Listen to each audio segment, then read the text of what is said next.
I moved here in 2016 and with anticipation of retiring, and this being kind of the last move that I make, because it's, as you can see, when you drive around this city, this is a beautiful place to live. But when you, I'll just say, when you carve back some of the layers of the onion right now, it's not so pretty.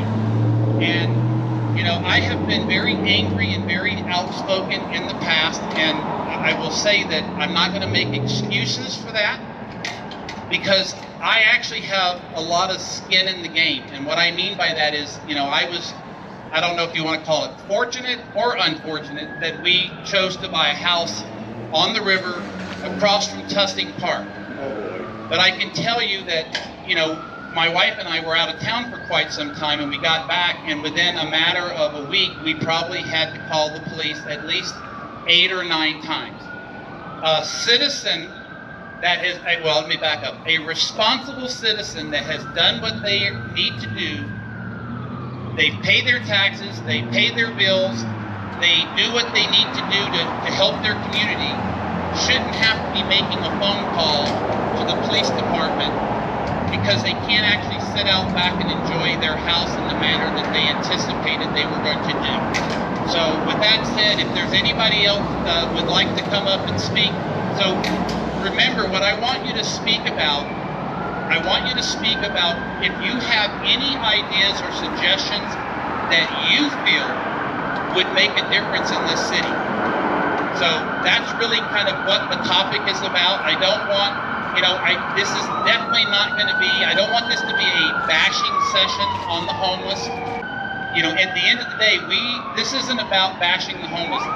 But what I do need people to understand is that you cannot paint the homeless with the same paintbrush. Right. And that's what's happened in this city. That's what's happened all over this country. You know, right now I'm part of the budget committee for the city of Grants Pass, and I can tell you that my takeaway from my first 2 meetings and sitting on the budget committee is the overwhelming amount of money that our city is having to direct towards a very small part of our population. And then when we dial it down to the homeless population, if you separated the actual people that really truly needed help and was willing to put skin in the game to help themselves crawl out of that, what's happening is we're spending a lot of money and a lot of resources on people that are here and they don't care about Grants Pass. You know, I posted something the other day, and it was simple as this. If you came to Grants Pass homeless, in other words, if you showed up to Grants Pass homeless, then you are not doing our city a favor. You are actually not helping our city or yourself. My advice to that person would be maybe perhaps they go back to where they came from and get around their family. Because we cannot afford to take care of every homeless person that hears about Grants Pass. And unfortunately, Grants Pass is not, you know, it's not an exciting place to Google anymore. I Googled it the other day. I Googled worst small city for homelessness. Grants Pass jumped it was in the very top of that search. That is not the type of search that or at least that's not the kind of answer that I would have liked to see from the city that I live in. That's a little embarrassing to me. Our property taxes are going up every year. All we want our property taxes to do is fund public safety. But they're taking money and sending it everywhere else. What if we need to buy a $2 million lot in the north of the town with 600 jumpers? We do have lots, maybe the nonprofits can get with, right next to 199 and I-5, there's a state-owned property that when I asked the state, ODOT said they didn't want to give it up for a staging area for emergency. Now they've never used this lot, but they just don't want to let go of it. But yet aren't they wanting us to help the homeless? They could let the nonprofits run it there without costing the city anything. There's a lot next to the jail that I guess now the city owns again. It would be perfect. Valley of the Road Park, like Micah said before. Valley of the Road Property. Park. There's There It's are all- it makes sense. closer. Yet there are plenty of places not in the middle of town where we keep getting burglarized and assaulted, Stab. stabbed, and Shot. shot, and whatever else by this mess. We need to get them somewhere out to minimize the havoc it's causing our community. I would like to walk my dog through the park 2 houses down. Is that asking too much? Very young. And it's just, we can't. I'd like to take out my garbage without getting in a fight for once. Ask my wife. I can't take out my garbage without getting, what are you looking at? In all this. All I want to do is just be able to live my life in peace and with my wife and our huskies and just finish out here. That was the goal. But it's getting pretty unsustainable, like you say. It's just where we can't make it. The doctors have got me medicated. 200 milligrams of sertraline a day. Ouch. 200 milligrams of Seroquel a day. 10 milligrams of propranolol just to keep the shaking under control. You know, the one thing that we've heard from our city councilors and we've heard from even county commission is they want citizens to give them solutions. In other words, they don't want us to come up and spend 2 minutes just complaining about the problem. They're like, well, what are your solutions? What I'm seeing is it's not so much that we're not giving them solutions. We are giving them solutions. They just need to be brave enough to listen and actually utilize some of these ideas. So when I mentioned the Valley of the Rogue State Park, I mean, I put a lot of thought into it. And the reason I used that idea or suggested that idea is because that, number one, in my opinion, the laws that the state of Oregon created, when you literally tell people that you can come to Oregon and do dangerous drugs without being worried about sitting in a jail cell. In other words, they made doing drugs in this state almost like it was, they just literally put a welcome mat out for all of the folks out there that said, hey, let's go to Oregon because they're not going to harass us like these other states are going to do. That is a recipe for disaster. This state, in my opinion, again, has created a lot of what we see in our cities. And how do I know this? I know this because I've traveled all over this country, and yes, homeless is everywhere. Yep. But it also has a lot to do with what are you doing and how do you address it. There are a lot of cities out there that you do not see what you see coming down the middle of 6th Street and going up 7th Street. You do not see that in a lot of places that I visited. You don't even see that in a lot of places in the state of Oregon, by the way. But yet we see that in Grants Pass. And that is not acceptable from any regard. So when I mentioned the Valley of the Rogue State Park, the reason I mentioned that is, number one, it shifts the responsibility to the state. Last time I checked, they had deeper pockets than little Grants Pass, Oregon. Amen to that. Secondary to that is it checks off all the blocks when it comes to providing services or the needed, I'll just say minimum standards that someone would need. So right now we're being sued because the homeless, there's supposedly some disabled folks out there that are homeless and they're holding literally Grants Pass hostage. So with that, the Valley of the Rogue State Park is 100% ADA accessible. It's got a lot of pavement. It's got a lot of green area. It has 90 some odd RV hookups. So every single RV that you see on the side of the road in Grants Pass, and you know the ones I'm talking about, just drive up to Winco and you'll see what I'm saying. So what happens is they park there, they put out all their garbage along the sidewalk, the police come by, give them their little orange sticker that goes on the back of their window, and then what do? They relocate and repeat the exact same behavior. That doesn't solve anything. However, there's plenty of trash cans, there's plenty of RV hookups down at the Valley of the Rogue. There are showers, there is water. It's not near a school, it's not near a neighborhood. It's not far from several small towns where shopping can be done. So in the end, I could talk until I'm purple about that particular idea, and my guess is no one would be brave enough to take it up and do it. I still feel that the state of Oregon, as much land as they own, they should take the bulls by the horn. If they feel so compassionate about the unhoused population, then they need to step up to the plate and perhaps give up some of their land rather than forcing small cities like Grants Pass to try to squeeze something into a box that just doesn't fit.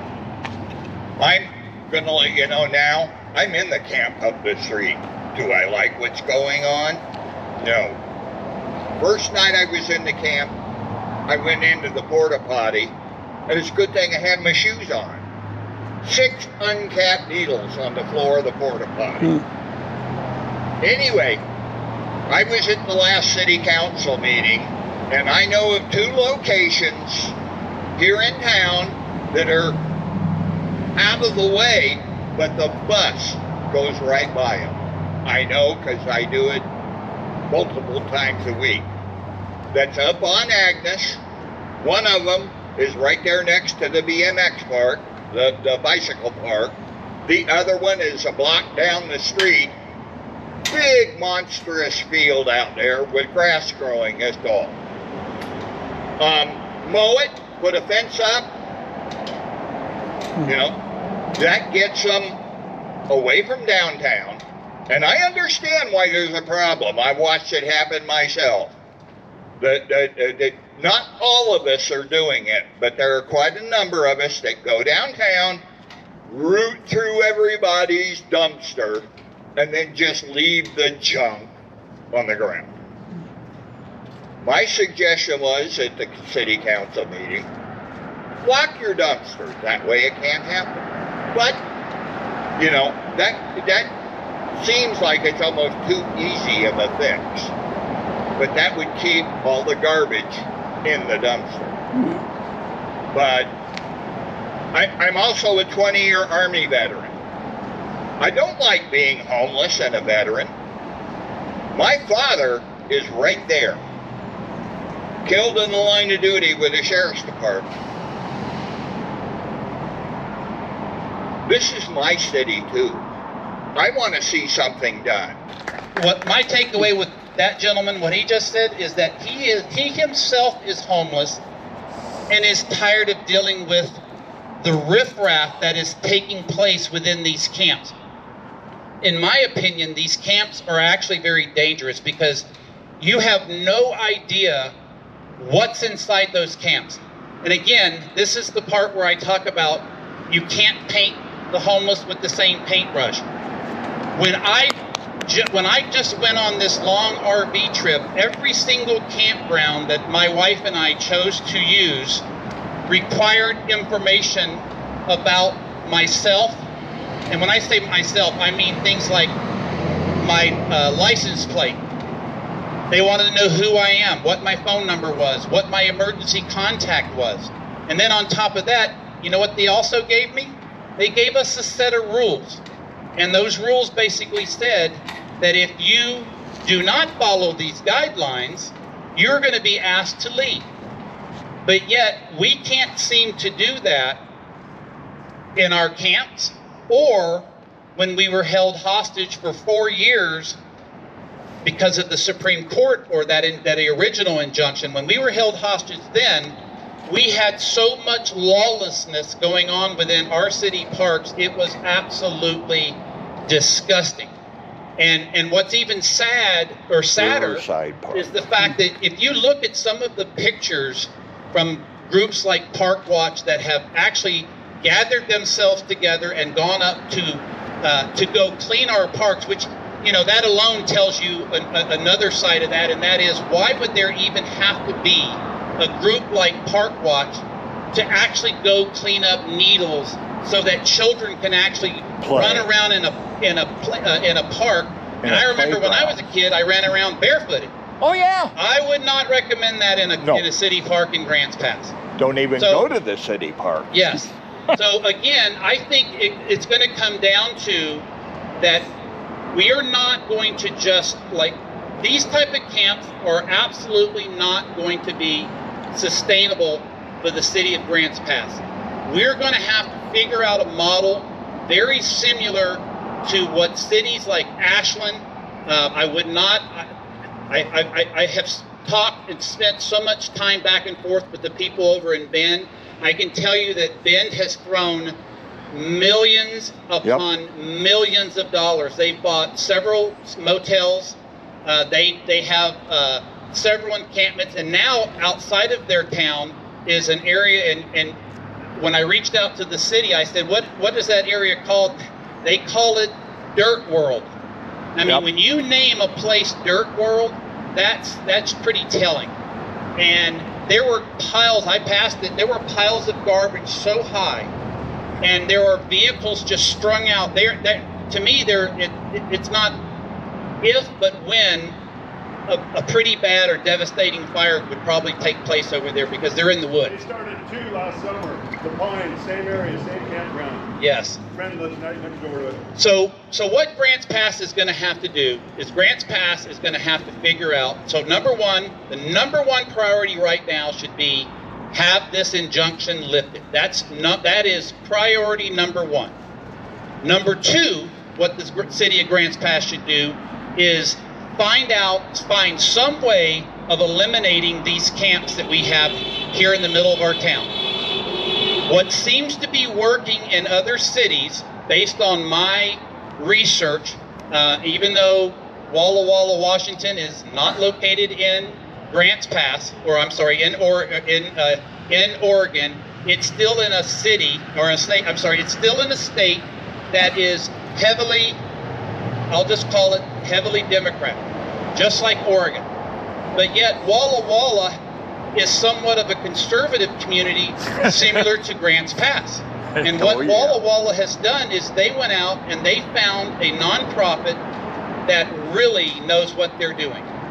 And when we visited Walla Walla, I can tell you that city was clean. I saw one person that appeared to be homeless walking around in Walla Walla. They have a great relationship with their police department. So what their police department does is every night the dispatch calls the nonprofit, and they call it the sleep center. There might be a different name for it, but they have these huts all around this nonprofit. By the way, there's probably a couple hundred homeless throughout that area. I didn't see them, but this particular nonprofit only has room for about 40 or 50 people per night. So again, the answer is not a shelter with 600 places for bodies to go, because if that was the case, we would be inundated. You've heard the old saying, if they build it, they will come. That's not what we want here. What Ashland is doing is they have the camp that's next to the police department. I said this earlier. And so if somebody's not going to utilize the shelter, by them having that camp, now their police can actually go out and enforce their laws and their ordinances to protect the rest of the citizens within that community. And again, I was just over there on Mother's Day. My son lives over there now with his girlfriend, and we walk around Ashland. I didn't see a lot of litter. Matter of fact, it was interesting because if you've ever been to Ashland, you see their trash cans. You see what they do with their trash cans? Because this gentleman talked about the fact that the homeless dig through the trash. Well, what are they looking for in the trash? They're typically looking for cans or bottles to take the bottle drop. In Ashland, next to their trash can, they have a basket. And so the community already knows not to throw the can or bottle drop, whatever, into the trash can, because that alleviated them, that little bitty basket alleviated all the garbage. Because I live over near a park, and I can tell you that on a regular basis, they go through there and they sling, and even if they're looking for one can, all the garbage is left on the side of the ground. Yep. So it just takes ideas and being proactive and being smart within your community. It's not rocket science. One other point. Make the camps drug testable. Just yesterday, right across from the city council, there's a parking lot that I typically use whenever I go to the city council meetings. And many of you know, it is a homeless camp. That was a city parking space. It's now, somebody who's in the city is complicit in giving the go-ahead. I'm interested to know exactly which people, with which name, have said yes to that parking space being a homeless camp. That's my thought. Yeah. All the city cars, where'd they go? Well, I think, unfortunately, what happened is that, like I said, our city right now is literally handcuffed. And because of that, and because of the injunction, that was their initial answer, is to set up these extra camps, and they had to reach some limit. I believe the judge's limit was about 150. So that was their answer. Yes, oh, of course. And so again, we need to work to where we have a model, and whatever it takes, we need to have a model to where we can do away with these type of camps that are in the middle of our city. Because a city that literally survives on tourism, that is not what I would want to see if I got off of the interstate to come visit Grants Pass. I would be, it would blow my mind. I don't know, like if I think about when I first moved here, there was nothing like that. Because believe me, had I seen that, this would not have been, I would have never moved to Grants Pass, Oregon. We need to separate the drug addicts from the homeless. Yeah. We need to let them know and build a place for them, and then the nonprofits I'm waiting help on an them. apartment. And then we have The only reason I'm homeless. other camps for people that don't need them. If there's families, there's elderly, we need to put them somewhere safer and keep the drugs out. We don't need all low barrier campsites. We need something safe. And I think they can get help easier, faster, because they're all in one place and they're all looking out for each other instead of watching for drug dealers or things like that. I just have a question more than maybe you can answer this, Mike, or somebody else who has knowledge. And a lot of what this lady was saying, I was thinking the same thing. Why don't we put a focus on the drug dealers and the drug abusers who have no desire to get off drugs to begin with?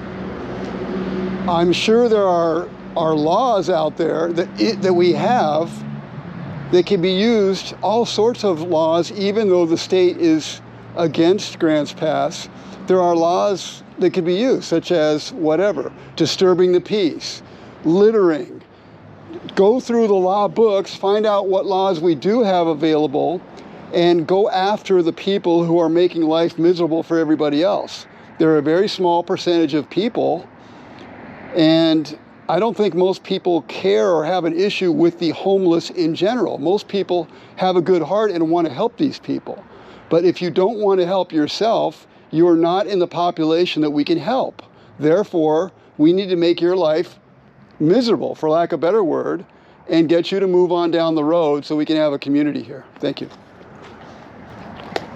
So what I was going to add, kind of piggyback off of what he just said. So one of the things that I have thought of is the fact that at whatever point that we get to where we have a shelter that's being run by a really good, I'll just say a nonprofit that's in it to do the right thing and not just have their hand out for additional funds and then not do anything for the community, because that seems to be that We have a lot of nonprofits, but if we have that nonprofit that is willing to take the bulls by the horn, then my suggestion is that those that want help will get help.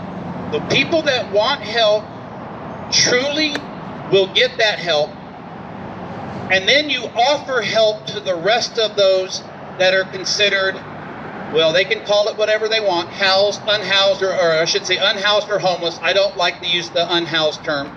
Okay. They're homeless. Offer them help. If they refuse, then that's where tough love is going to have to step up to the plate. You know, and when I say tough love, I mean just like tough love was exactly what tough love did when my wife asked our son, who was a drug addict, to leave our home. That was the hardest thing on the planet to have to do to your I child. can't imagine doing Well, that. guess what? My son is clean and sober today. Outstanding. Now, let me back up. He had this, you know, drug addicts and criminals are not the smartest tools in the shed. And so what happens is, thank God for our judicial system, and that ultimately saved my son's life. But, so A, he was forced to get clean, because had he not stumbled, he would still be doing, well, my guess is he probably wouldn't even be with us. So knowing that, he had to make such a terrible mistake. But and then I can easily tell you that my wife was brave enough to tell our son that he had to leave. The city of Grants Pass is going to have to be able to be brave enough to do the same thing to those that do not want to do anything but take advantage of our community. And you and I both know that they're out there. Oh yeah. There are people out there, I call them career homeless. I know that's a interesting title, or it could be, I also have used career vagrant. There are those people that their sole purpose right now is to cause as much damage as possible, and then the irony is that they get to go to a resting site and rest, supposedly, so that they can go out and do it again the next day. We cannot afford to continue to coddle down to those type of people. We have got to be able to separate those that want help, that need help, and are willing to put forth the effort to do something better with their lives. For the rest of that population that doesn't want help, we're going to have to use tough love. I'm not saying that we need to go duct tape them to a bus, but what I am saying is what we need to do is somebody, whether it be a nonprofit or our police, need to have a serious, honest discussion with them and say, I'm sorry, but perhaps Grants Pass isn't the right place for you. And then let's concentrate and put our efforts on those people, because every single day when I hear a siren in this town, when you hear a siren in this town, my guess is the first thing that I think of is they're going to another OD, or they're going to deal with another, you know, vagrant call or something along those lines. That shouldn't be the case. I've said this before. I've never laid in my bed, and I lived in Arizona in Phoenix, and I don't remember hearing sirens like I do in Grants Pass. That's unacceptable for a small city like Grants Pass. My name is Jeremy Ford. I'm with Pathways to Stability and U-Turn for Christ. And I'm here to support Mike because I totally agree with just about everything he's saying. One of the things I wanted to share with you guys is what's called House Bill 3115. And House Bill 3115 says that the city needs to have something that's and here's the terminology, objectively and reasonable. The reason we have these unmanaged camps is because we don't have a shelter as an alternative. What we're working on as a nonprofit right now is to be able to have an alternative to this. That way the police can go back to enforcing the camping laws. Once we have a place that's an alternative to this, that's managed, it's a site where people can come and get help, and they can put their lives back on place, and the police will be able to, these encampments will shut down, and the police will be able to start enforcing the laws that they need to be able to enforce. So that's why we're working really, really hard with a bunch of other nonprofits to get this done. We're not trying to get any type of notoriety or anything from doing this. We're just really trying to help the community. But until that we have an alternative resting spot, something that's managed, we are going to continue to have that. And that's why we're pushing so hard to bring a stabilization center, not to warehouse 600 to 500 sick not 500 to 600 people, but something that's reasonable, that we start off slow, and depending on what the community needs are and what the rest of the community sees, we could possibly grow. Right now, we're looking to start off with probably about 50 to 60 with the possibility of 250 at max. That's max capacity that we want to have. But in order to do that, in order to, like I said, to get rid of the resting sites, these temporary resting sites, that's all they are, they're really temporary. Because we have to be able to provide an alternative for the police to be able to do their jobs and enforcement jobs. And that's what we're really trying to do right now with the stabilization center. And I know it's really frustrating, and the reason I came to support Mike is because Mike is out here getting the conversation moving and moving forward. And it's not anger that's going to, I said this in front of the city council the other day, anger is not going to solve this. Anger is not going to build trust. It's not going to build a bridge. That all of us as community, nonprofits, Republicans, Democrats, wherever you stand on what side of the field, need to come together, and we need to work this solution through.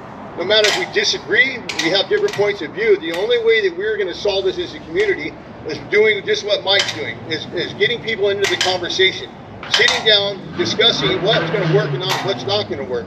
Not coming together because we have differences, but coming together with a common goal of, hey, we need to do something and let's work it out. And so I applaud Mike for having this conversation, because it's getting the conversation moving forward. And the more conversations that we can have like this, the quicker we're going to come up with a solution. Thank you.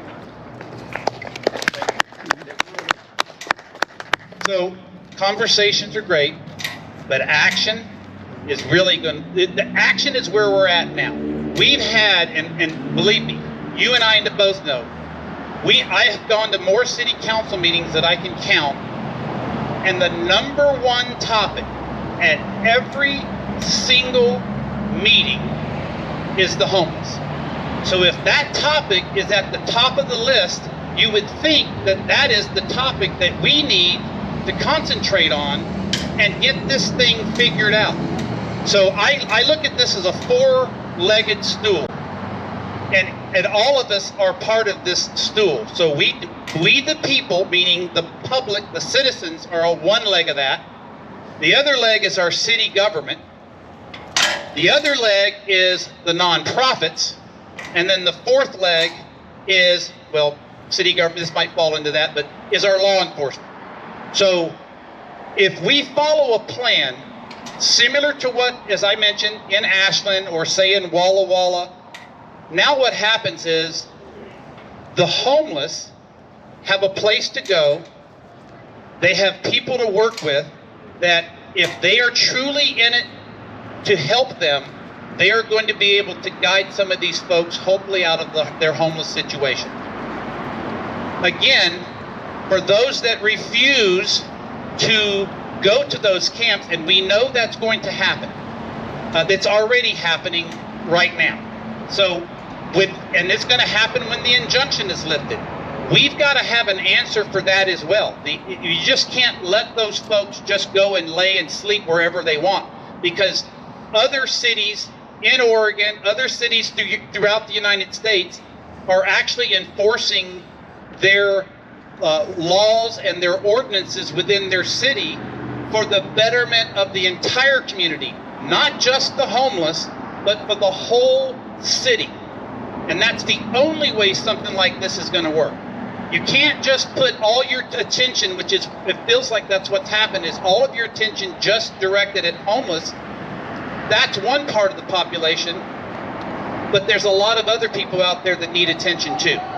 And so what I would say is, again, if that stool, if everybody just stays in their path and does what they should do and do best, we could get this thing figured out. I mean, again, it's not going to be perfect, and that's one thing that we have to remember.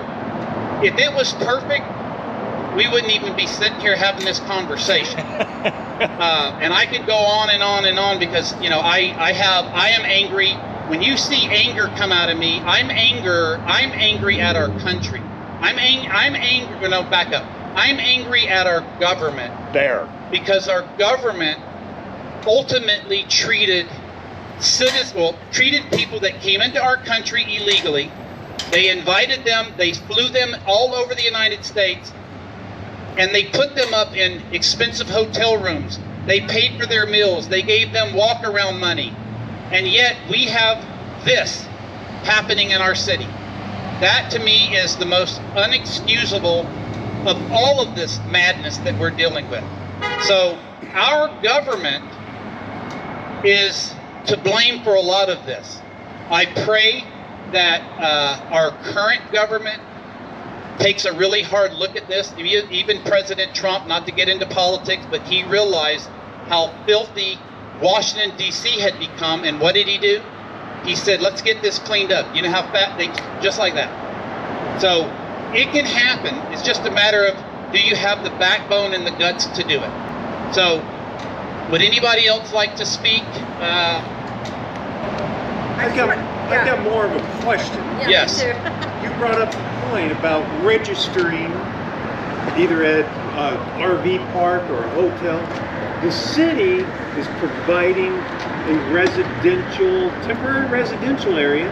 Is there any ordinance or laws that anybody knows that says you walk into these gates, you're going to provide registration information? And the reason I ask is if you listen or read the police log, there is significant number of individuals that have warrants, not only state, but also federal warrants on them that are being housed by the city or the county or whomever. Why can't we not make them register? No, I mean, honestly, I agree 100%. I mean, it would be nice to know who is amongst us within our community. Now, when I say who, because you and I mean, nobody's going to walk up to me and ask me for my ID, but I'm also not doing anything that would cause them to want to ask me for my ID. It's a little scary. I mean, I can tell you that some of the things that have taken place in our parks warrants us having at least some knowledge of who is roaming our streets, who is here because they're here to do things that are not good, and they're basically here to take advantage of our community. We have got to put a stop to that. That's why I mentioned earlier, whether it be a nonprofit or a police department or a combination of the two, why not talk to these folks, ask them, did you come here homeless? If you came here homeless, perhaps this is not the place for you. And then secondary to that, do you want help? And if you're willing to accept that help and you're willing to actually do something for that help, then hey, help is there. But if you're not here for that, then we kindly ask you to seek other pastures. That's not being rude, that's just being smart. Hi, my name's Helen. One of the things I would really like to talk to everybody about is accountability. As far as our city council and the funding that has come into this community that is supposed to be able to help the homeless. Where has all that funding gone? Everybody is a taxpayer sitting here. Everybody owns their home. And I see both sides of it. Because you guys work hard for what you have. Okay? And what city council is doing is they're just using up all your tax money. But what about all the money? There was $9.37 million that was allotted to this community alone for housing, affordable housing, and public health. Where has all that money gone? Because I have not seen any houses being built. No affordable houses anywhere. And yet they keep putting them downtown. And you know what? This is a tourist town. And you guys are right. They come in and out. One street in, one street out. I've been here 50 years. And I do still walk among the homeless because I used to be out here myself. I'm not anymore. But I want to talk about accountability as far as the city council and all this funding that has come in, but nobody knows where it went because I don't see any houses being built. And taxpayers, you guys are like, well, why are we paying for this? I want to know that too, because you know what? You shouldn't be. $9.37 million is a lot of money. And it didn't go to what it was supposed to go to at all. I mean, and I've dug, I do research, and I cannot come up. They wanted to build an $11 million swimming pool with the American Rescue Plan money. You can't live in a swimming pool, I'm sorry. You know what I mean? And so I think we should be holding our city council accountable. We should be digging just a little bit deeper into where all this funding has gone, because the homeless situation right here is out of hand. I mean, there was a place uptown that was available, that was already fenced, already half paved, had existing structures on it, that the nonprofits could have gone up there and taken over and built, separated the drug addict from the ones who, want help. But city council chose not to do that. They chose to extend this site right here, which to me is just mind-blowing, because it is turning into another J Street again. Now, don't get me wrong, because you know what? I used to live out here, and I know what it's like to be homeless. However, I just want to see something different. I want to see change. I want to see something better happen, because what's happening right now is not okay. This should not be happening. Grants Pass, when I moved here, there was 16,000 people. And I don't know if I ever seen a homeless person ever. And if I did, they weren't very many. Nope. But now what it's become, it's heartbreaking. And I stand up here because I am an advocate for the homeless, but I see your guys' side too. You work very hard for what you have. So I think accountability, and the city council needs to be held responsible and find out where all this funding has gone to. Where has it all gone? Because it hasn't gone to what it's supposed to. Nope. Thanks. Thank you. More Foundry villages. Well, that's kind of the idea, but I think it could even be, it can be even more successful and better than something like that. So again, I point to, because when I drove through Walla Walla, I was just amazed at how, like I said, how clean it was, and I didn't see a bunch of homeless. So it made me want to find out more information. So I reached out to their city manager. He sent me a very long and extensive email, and he also had some links to the people that they actually utilize. When I say utilize, I'm talking about the nonprofit that stepped up and is running this system. They do fundraisers pretty much, because I asked, I said, where are you getting your money? What they told me was the city owns the land, so it's probably, I'll say it's probably not, I don't know what the word I'm looking for. It's probably unrealistic to think that the city of Grants Pass is not going to have some skin in the game. They're going to probably have no choice but to have some skin in the game. And when I say skin, I'm talking about money and resources. But it's how you do that. So in Walla Walla, what they do is they hired the nonprofit. Ironically, this is probably my favorite part, but their shelter is near the state prison. And it's on the edge of town, so it's not in the middle of the city. The shelter itself is clean and neat, and they have these huts. So I know that's one of the things that the nonprofits, when Jeremy mentioned that the pathways to stability, we talked a little bit. I met with him one-on-one, and we were talking about what these huts might look like, because in the end, what we need is something that is affordable, and perhaps even the community can come together and help put together. I was looking at the video that I was sent, or I should say the information I was sent from Walla Walla, and it was literally showing these people constructing these huts. And these huts were really, I think they were pretty cool looking myself. In the very back of the hut, there was a bin with a lock. So the person that is occupying that hut can lock up their stuff and not worry about somebody stealing it. And on the inside was a twin bed, not bunk bed, but twin bed. And it was just a small, tight little living space. But it wasn't a tent, and it wasn't in a park, and it wasn't behind a cage like you see right down here. And so it looked like it was extremely well run, well humane. The city owns the land, and then the city pays for the security guard and the maintenance of the property. That's the skin in the game that the city of Walla Walla has for their shelter. And Walla Walla is not that much smaller than Grants Pass from a population standpoint. They're probably 31, 32,000, something like that. We're roughly 40,000. So there's no reason why we can't, as a city, emulate something like that. And then one of the things that I have been doing within the last two county commission meetings, and that is this. I have been asking very nicely to our county commissioners that they need to please reach out to our city leaders and let's see if we can do something jointly. I mean, Grants Pass is the county seat for Josephine County. This is where all the business is taking place for Josephine County. And you can't tell me that the county should be happy with what they see when they drive up and down these streets. It's not acceptable. So the county needs to step up to the plate and they need to meet with our city leaders and they need to do this as a team.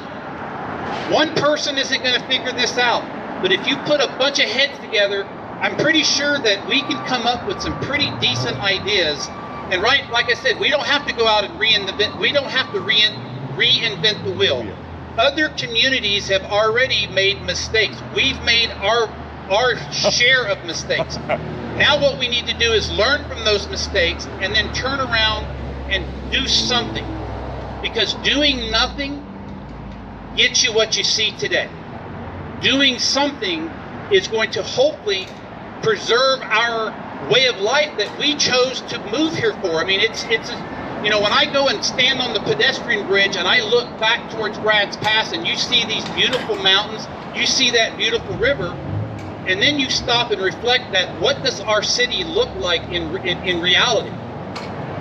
That's beautiful.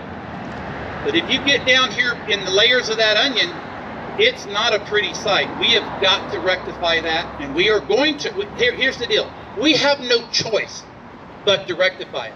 But we need to do it right, and we need to do it from a standpoint where we stop the enabling. We cannot continue to enable people that are living in our community, that their sole purpose here is to do nothing but take advantage of the good citizens of Grants Pass.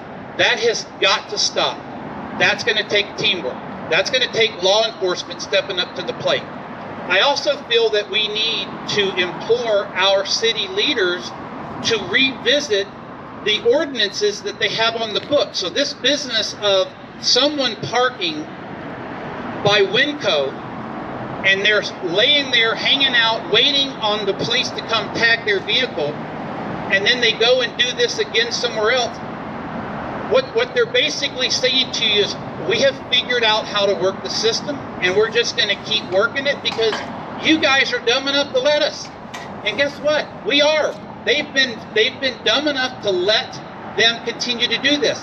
Do you know that in Florence, Oregon, so we're only talking not too far from here, but I watched an officer go up to an RV, and I sat back and observed, and then once he got done, I said, can you tell me a little bit about how your process works? I said, so he's got what, 72 hours or whatever? He goes, no. They have to leave. They have 24 hours. Yep. Not 3 days. None of that. You know what Florence also doesn't have? What we have in the middle of our city. They don't have that. Nope. So Grants Pass can figure this out. They just have to be willing to listen and actually act on what is needed to be done in order to rectify this, I'll call it complete dysfunction that we find ourselves in right now. Is anybody else out here would like to speak? Hey, Going Mike, once. real quick, can I just ask, do you know what their drug laws are, though, in Walla Walla? Oh, yeah, I mean, of course. So in Walla Walla, they actually enforce their laws, and they don't, you can't, matter of fact, they're actually looking at an ordinance right now where it keeps people from just loitering, like laying on a bench all day long in the middle of town. Yes. They're looking at those type of ordinances, but they had to have, and don't get, they told me that the state of Washington has tried really hard to put something in place just like what's in place here in Oregon, and that is that SB 3115. But they were brave enough to shoot it down. They did say that, hey, we think that they're going to probably bring it back. Well, that's where the people have to get up and voice their concerns, and hopefully their representatives do the same, because all they would, there's not a state out there, or a city to that matter, that if they looked at what's happening in Grants Pass, what that city and state should do is the complete opposite. Because whatever we're doing, it ain't working. So we've got to rectify that. We've got an agency right here that nobody's mentioned. We need to get VA involved too. Somebody needs to go ask them, what can we do? Okay. My name is Karen. I have a 22-year-old, I have a 16-year-old, I have a 10-year-old, and I have a 2-year-old grandbaby. We moved here about 8 years ago. Super excited, right? We wanted to see the heart of Grants Pass, the Jewel, Riverside Park. I don't even take my kids to any of the parks here, except for all sports. That's it. The last time I was in Riverside Park, we were at a softball game and softball practice, and the coach had me watch the bathroom and check the bathroom before the girls could use it. Meanwhile, this guy who's completely out of his mind on drugs was walking around with a machete.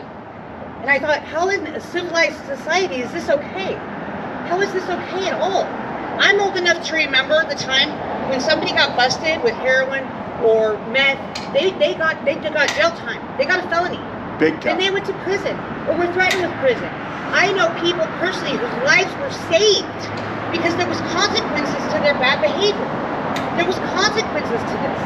Now the consequences for these people are their limbs are rotting off from the drug use. What's happening to people, if this whole having compassion and enabling thing worked, then Portland would be the gem of Oregon. But it's not. Anybody been to Portland lately? Oh yeah. It is so horrifically sad. I was up there for a month with my stepdad for surgery, my mom. We come off the freeway and we couldn't even believe what we were seeing. I was watching girls go into cars, pimp themselves out. There was encampments right next to the elementary schools. They were taking over whole gas stations. You would be sitting there and they would tell us, don't pick up any cigarette butts on the ground because they might have fentanyl on them. And so I talked to these people. I talked to them and I said, where do you go for help? And they said, there's nowhere to go. I go, what about these low barrier shelters? They say, we don't go there because it's dangerous. We're better off out here. That's what they told me in Portland. I had to lace a poor 23-year-old, fully able-bodied man's shoes because he was too drugged out to do it himself. This is what we have here. We're a town of 44,000 people, right? There is no reason in God's green earth we should have this problem to this capacity. Do you know in Grants Pass, the current census of 2022 states that there are 500 children under the age of 18 in Grants Pass and Josephine County that are homeless? Are we talking about them? No, we're not. Because we're dealing with people and enabling and compassioning ourselves and these people to death. To death. Every time these people go and take these drugs, we're just talking about just overdosing. I carry Narcan in my purse, and I don't carry it thinking I'm going to save some stranger's life. I'm thinking, what happens if my grandbaby touches something that has it on it? Yep. And this is not an unrealistic thing. Anybody who's been in the parks, cleaned the parks, has seen this. And we have to stop enabling things that are destructive to humanity and society in general. And it has to stop in Grants Pass. It has to. We have to make a stand. We want to have solutions. Let's have solutions like saying no. How about we are not willing to comply with this? How about no? It's such an empowering one. We have to say no. Go ahead and sue us. Let's figure this out. We have to stand up. How about this? Another solution. If this is what we have to do, here's the stipulations. We have a long list of stipulations that state if we are going to expand this, these are the rules. These are the rules. If we have a safety hazard of, say, more than 3 fires in X amount of time, we shut it down. It's a safety community hazard. If we have this amount of violence or this amount of death, we shut it down. There has to be stipulations and rules, and right now, it's let's shove everybody who's on these drugs, not all of them, of course not. but the majority. I watched in Portland where the parking lots were full of people on the curb smoking fentanyl. They're just right out there. Yep. And I watched right by OMSI, there's this alleyway. It used to be where the Saturday market was. And there's tents, people outside their tents smoking fentanyl. And I watched how people in Portland were riding their bikes in spandex right past them like it was nothing. They were so conditioned to seeing it. And what scares me the most is this happened to me the other day with my son. He's 16. We're driving down the road, and I go, I saw something, this lady going up and down the road on the sidewalk. She's drugged out. And I go, oh my God, dang, hope she's okay. You know, and my son goes, what? I go, that lady, she's like having this drug spasm over there. And my son's like, oh, I didn't even notice. I'm just used to it now. Yeah. Why is my 16-year-old son used to that? This shouldn't be happening here. And there's such power, and this really gets to me a little bit. Because after the whole thing with COVID, and after the whole thing with what we've seen our government do, we're still trying to comply our way out of destructive stuff. This is it's so destructive all the way here. And they go, well, play nice. So we have to meet in the middle, which is still crazy, right? And then they push a little more, and then we got to meet in the middle, and it's still crazy. And we get crazier and crazier and crazier because we're supposed to play nice, because we're supposed to work together, because, you know, we can't possibly just say, no, we're not going to do this. We have to as a society. I have had interactions with people who are strung out on these drugs, walking with my kids, and the problem is these aren't bad people, but this drug makes them into something they're not. And they're volatile. And I'm not putting my children in a position to be around people who are volatile. Good. So, this is just my little say, my little rant about it as a mother and a grandmother, and somebody who genuinely is in love with completely everything about Oregon. The beauty, the rivers, the good people here. But this solution shouldn't be ours to solve in Grants Pass. It's like untying a knot when someone else in Salem keeps tying the ends. We're never going to undo this. We just have to be sovereign and say, no. That's the only reason any of these other towns you talked about made it work. Is because they said, nope, this is what we're doing. So that is my say. So, thank you. The City of Grants Pass is hosting a listening and learning session regarding HB 3115 at the City Council chambers at City Hall on Monday at 6 p.m. HB 3115 requires cities that wish to regulate the use of public property by people experiencing homelessness to enact objectively reasonable time, place, and manner restrictions. Unfortunately, making sense of what constitutes an objectively reasonable regulation is tricky. Okay, that's it. Just come. Yes. We cannot let, in Grants Pass, we got this Supreme Court hearing, we got it, and now we're being hung up on doing the right thing for our society based on a word. One word is stopping us from making our society, and humanity, by the way, The city's better. taking legal advice from clowns. Clowns, 2 local judges. Barely, they should be writing parking tickets and doing courthouse marriages. Everything else is over there down Well, when I listen to the city council meetings at home, I'm a busy girl, when I listen to them at home, and I hear these people come in front of the city council in front of them and say, my business, my home, my family, my kids, we're all affected by this. And I hear the city council members going, yes, we understand, yes, we understand. And I found myself personally, this is my own opinion, my own feeling, yelling at my TV. My son came out, my son's like, what's the matter, Mom, what's the matter? And I'm like, this is a bunch of crap, right? Why can't we use the word no? Why can't we say that?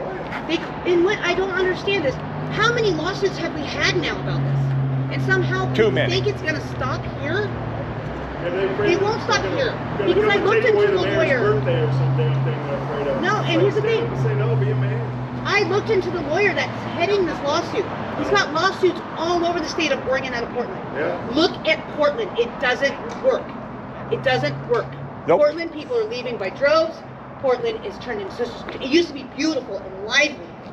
There was color and life. And it is just a dead city. How do you put that genie back in the bottle? You can't. And that genie is about to come out in Grants Pass. It's getting And let's real stop it close. Right here and right now. Tough laws, no drugs. Perfect. Thank you. Tough laws. City, Very good.